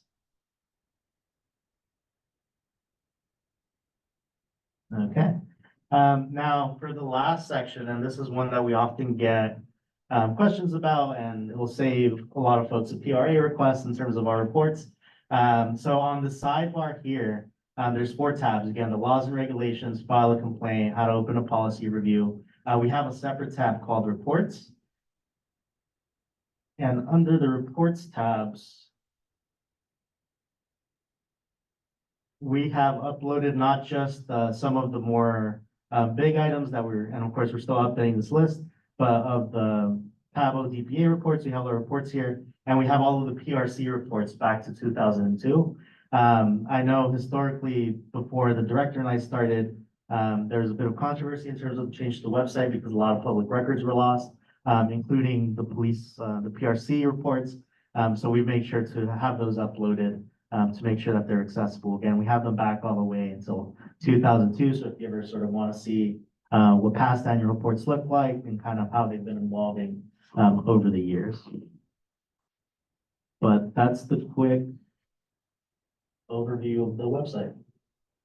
And just want to say, we have been exploring for a while, how to do a standalone page. We know that other departments and charter departments, they have one that can provide more flexibility. So that is a long-term project that has been in our within our goals that we have for ourselves. Question, Jose. So, and thank you for the invite to the civil sandbox. I've been kind of playing around a little bit with that. So I assume a lot of the civil, the front end for filing a complaint and all that will start to, that's what's going to kind of, those will make their way here to that website, right? Yes. So those will replace those existing things. I also noticed as part of civil, we have a way to process like commendation requests. Could we also weave that into this as well somewhere, somehow, in terms of, anyway, just for consideration and. Yeah, we I got know that's definitely part of the functionality we're getting from civil also. Yes. Are we gonna have, so, and then civil has that whole they have a dashboard also, but our sense is we're not gonna use, it's basically, we're just gonna take the bits and pieces and drive people to the complaint request form. Right?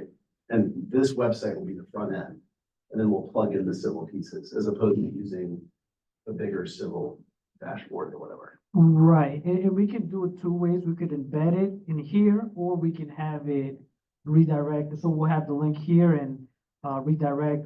Our preference would be to have one Yeah, I- place where everybody goes, so. Yeah, agreed. Okay.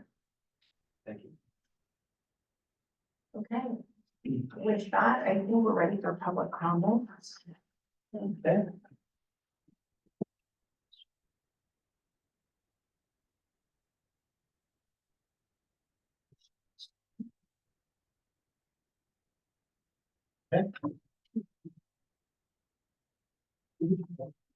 Again, just as a reminder, speakers are generally allotted up to 3 minutes, but may be allotted less time if there are many speakers.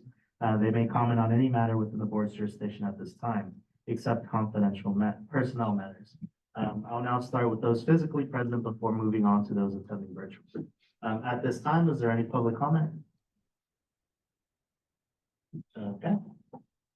And just one moment while I get the timer up on the screen.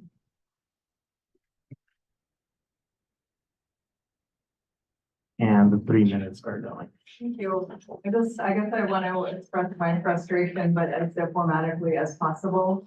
I have been coming to this body and its predecessor for over 10 years, and it can be really frustrating sometimes to hear folks who are maybe not, more newly getting acquainted with certain issues of how the city works, kind of hypothesize for a long time within the discussion about things to which there are really clear answers. If like the question was just asked to someone who actually did the job or had been part of a working group. And I definitely take issue with the idea that I have many times spoken out. The times when I have felt that I needed to say something, it was like a factual clarification or a meeting date was provided wrong, where I simply thought people in the room should have factual information. Particularly given that I believe the rules of this body allow for the chair's discretion on certain matters to allow for public comment within the agenda, which at least has been the long time past practice of this board, which I think is really particularly salient when you think about how few people come to these meetings. The people who do come, Andrea has been doing this even way longer than I have been involved in many of these issues. And I know this board really cares about public participation. If there's an item on the agenda where it becomes clear people in the room have background and want to chime in, I would really like to see the board take those concerns with the importance and let the public participate, given that there is so little public participation here. So unless the bylaws have changed to the extent that that's not allowed, I really think there should be some process put in place, whether it's at the beginning of the meeting before you're going to bring it up to the chair. Hey, I'd like to comment on this. I appreciate not wanting people shouting out randomly, but I think there should be a way that people come and they have a background and experience or an interest that they have time during that item to weigh in. So, I would have really appreciated hearing more from a working group member. And on that specialized care unit, there were things that came up. I reported at length on that I would have liked to share. For example, I was really interested to learn from the Health, Housing and Community Services Director. And if two different people on the scene do call police and the SU, they're both gonna come. There's not really any way around that until the whole dispatch issue gets put in. But anyway, thank you all for your work. I appreciate it. Thank you. Is there any additional? Okay, just one moment while I get the timer on the. Okay. Yeah, thank you. I have to second everything she said. This body has a real dilemma because the whole crux of the conflict, and there is conflict, and it's fundamental to the work, is that we don't always agree on reality. And if you only allow yourselves, you're just gonna be in an echo chamber where people who are busy with policies and budgets and so forth, but never actually see how these policies play out in the streets, or only rely on police officers to give it to you, you're disadvantaging yourselves if your pursuit is of the truth and of a better policy. I do wanna say that I think you need a bigger conversation about what's happening. And I would love to inform you with some videos, with some actual, so you can see what's happening. Because the SCU is gonna fail. Telling you right here, it's gonna fall under the weight of too many cops responding and not being willing to stand down. The SCU workers, they're scared. They're like, well, yeah, the police are intimidating the people, but we can't tell the cops to go away. A general order could tell them to go away. But this idea that we're just gonna kind of fake it till we make it is a death knell for the SCU. And what we're gonna do is we're gonna go back to the mobile crisis team, which currently has 2 people on it. And it only responds with police. It does not respond without police. That's the difference. And I have to say that I lost a dear friend of mine because she didn't want, she was terrified of police, and she begged us not to call 911, not to call because she knew the cops would come. And she died because of that. And people in this city are overdosing. People in this city are scared to call the police. They're scared of the implications. And what happens if the SCU is associated with the police, people won't use it. And the fact that it doesn't have, so that's a police question. There is a fundamental dispatch question. Why can't 911 figure out how to dispatch the SCU? How long do we wait? Who's in charge? Why do we keep playing a shell game with people's lives? This is outrageous. And I do want to tell you this also, that the SCU was supposed to be an alternative to police. It wasn't even only limited to mental health crisis and behavioral health. That audit, something that is a public disturbance, disturbing the peace, trespassing, those often are mental health calls. But they're not logged as such. Probably 70, he can tell you 70, 80% of the calls that they respond to are mental health calls that don't require somebody with a gun. And until we find a backbone to take charge of the police department and say, this is how you can serve our community, and this is how we want to be served by these others. The fire department right now, they went to the city council with a proposal this week for like between $500,000 and $2.7 million proposal to do what? To have their own emergency dispatch. That's right. They want to, there's an EMT on every SCU shift in those vans. They're totally decked out with medical, all this kind of stuff. These services are redundant over and over and over again because nobody, we're gonna have the fire department do it, the mental health division, Bonita House, the cops, they're all making money off of this. And nobody's coordinating. There's no coherent architecture for how these services will be delivered. And it requires a general order. It requires protocols and training bulletins. But we have to have a comprehensive look, and everybody is so specialized in their own area of expertise that they're not putting the pieces together in a way that really serves the people. And to give the fire department $2.7 million that could go to the SCU, which would be the alternative, and so much cheap. So much cheap. So I hope you guys will take this up, and I hope you will invite to the table people who actually know how this stuff is playing out. Thank you. Thank you. Chair, at this time, we have no attendees on Zoom for public comment. I would just say we did ask for the evaluation scope of work to come back, and happy to include appropriate members of the community and other task forces to actually be agendized as part of the discussion. So rather than making public comment, but be able to present. So why don't we talk about that, Director, when Chair, you and I meet to schedule an appropriate time for a forward discussion of these issues. Okay, with that, I think we're ready to adjourn. Is that correct? To close session? Do I need a motion for that? All right. We'll move into closed session. Thank you.